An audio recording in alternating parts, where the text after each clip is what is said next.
ঘূর্ণি বা ঘুগনি যে যেভাবে চিনেন আজকে নিয়ে আসছি সেই রেসিপি। হ্যালো এভরিওয়ান, আসসালামু আলাইকুম। সবাই কেমন আছেন? আলহামদুলিল্লাহ আমি অনেক ভালো আছি। তো দেখুন, আজ নিয়ে আসছি ঘুগনি বা ঘূর্ণি যে যে নামেই চেনেন।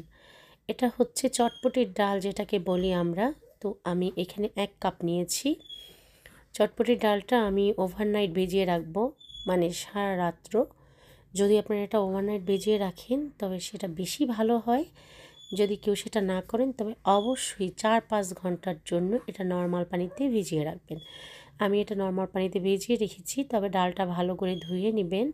ধুয়ে ফ্রেশ পানি দিয়ে এটা আমি ওভারনাইট ভিজিয়ে রেখেছি, আপনারা চাইলে 4-5 ঘন্টাও ভিজিয়ে রাখতে পারেন।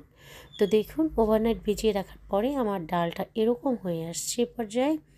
তো এটা বেশি বেটার হয় যদি আপনারা চটপটি খেতে চান বা ঘুগনি বানাতে চান, যেটাই করতে চান, এটা ওভারনাইট ভিজিয়ে এভাবে ডালটা নিয়ে তারপরে সিদ্ধ করতে চলে যাব। তো এটা কার কার পছন্দ? আপনারা ঘুগনি তো অনেকে বাইরে কিনে খান, তো এখন থেকে আর কিনে খেতে হবে না, অবশ্যই আপনারা বাসায় এটা বানিয়ে নিতে পারবেন। আমি পরিমাণ মতো পানি দিয়ে এটা লবণ দিয়ে সিদ্ধ করতে দিয়েছি। আর এখানে একটা টিপস বলে দিচ্ছি, অনেক সময় অনেক ডাল ভালো হয় না, তো সেক্ষেত্রে দেখা যায় যে কিছু ডাল সিদ্ধ হয় আবার কিছু ডাল সিদ্ধ হয় না। তো আপনারা কি করবেন, ডালটাকে অল্প একটু বেকিং সোডা দিয়ে দিবেন, তাহলে দেখবেন প্রপারলি সবগুলো ডাল সিদ্ধ হয়ে গেছে। তো দেখুন, এই পর্যায়ে আমি ঘুগনির জন্য এভাবে করে নিয়েছি, পানিটা শুকিয়ে। যদি আপনারা চটপটি করেন তাহলে প্রথম পর্যায়ে যেভাবে পানি থাকে সেভাবেই উঠিয়ে নিতে পারেন। তো যেহেতু ঘুগনি বানাবো সেহেতু ডালের পানিটা শুকিয়ে এভাবে আমি একটু নিয়েছি। এবার ম্যারিনেট করার পালা। ম্যারিনেটের জন্য আপনাদের বেশি কিছু লাগবে না, সবগুলো বাসায় থাকে। তো দেখুন, এখানে চিলি ফ্লেক্স, শসা, লেবু, পেঁয়াজ, টমেটো, ধনেপাতা, এগুলো দিয়ে আমি ঘুগনিটা ম্যারিনেট করব। তো আপনারা চাইলে এখান থেকে যে কোনো একটা জিনিস স্কিপ করতে পারেন। কেউ চিলি ফ্লেক্সের পরিবর্তে কাঁচামরিচও ইউজ করতে পারেন। আর ধনেপাতা বা পুদিনা পাতা সব কিছু দিয়েই কিন্তু ম্যারিনেট করা যায়। তো আমি প্রথমে ঘুগনির ডালগুলো নিয়ে নিয়েছি। দেখুন আমার সিদ্ধের পরিমাণটা কীভাবে হয়েছে। তো আপনারা যারা একদম নরম পছন্দ করেন না তারা চাইলে চটপটি ডালের মতো একটু শক্ত শক্ত রাখতে পারেন। দিয়ে দিয়েছি পেঁয়াজ পরিমাণ মতো, আমি যেহেতু অল্প একটু নিয়েছি সেই পরিমাণ মতো আমি ইউজ করেছি।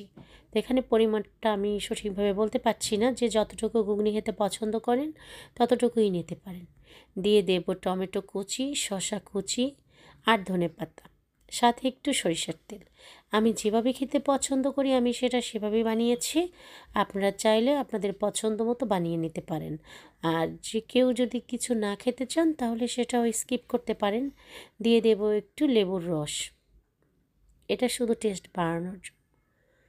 এবার ভালো করে মিশিয়ে নেব। দেখুন তৈরি হয়ে গেল আমার ঘরে বানানো ঘুগনি। এটা যদি আপনি একবার ট্রাই করেন বা খান তাহলে আপনাকে আর বাইরে গিয়ে কিনে খেতে হবে না। অবশ্যই বাসায় ট্রাই করবেন, যেটা হাইজেনিক হয় খেতে। আর যারা ডায়েট চার্ট ফলো করেন তারা চাইলে এটা দিয়ে ডায়েটের জন্য ছালাদ তৈরি করে নিতে পারেন। অনেক ভালো খেতে আর অনেক মজার।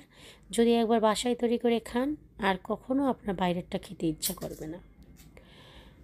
তো একবার ট্রাই করবেন, আমার চ্যানেলটি ঘুরে আসবেন, আমার জন্য দোয়া করবেন। আর অবশ্যই একবার ট্রাই করে দেখুন ঘুগনি কীরকম হয় খেতে।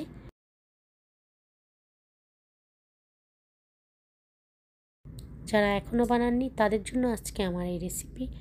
আর যারা পারেন তাদের জন্য তো কোনো কথাই নেই। সবাই ভালো থাকবেন, আমার জন্য দোয়া করবেন। আল্লাহ হাফেজ।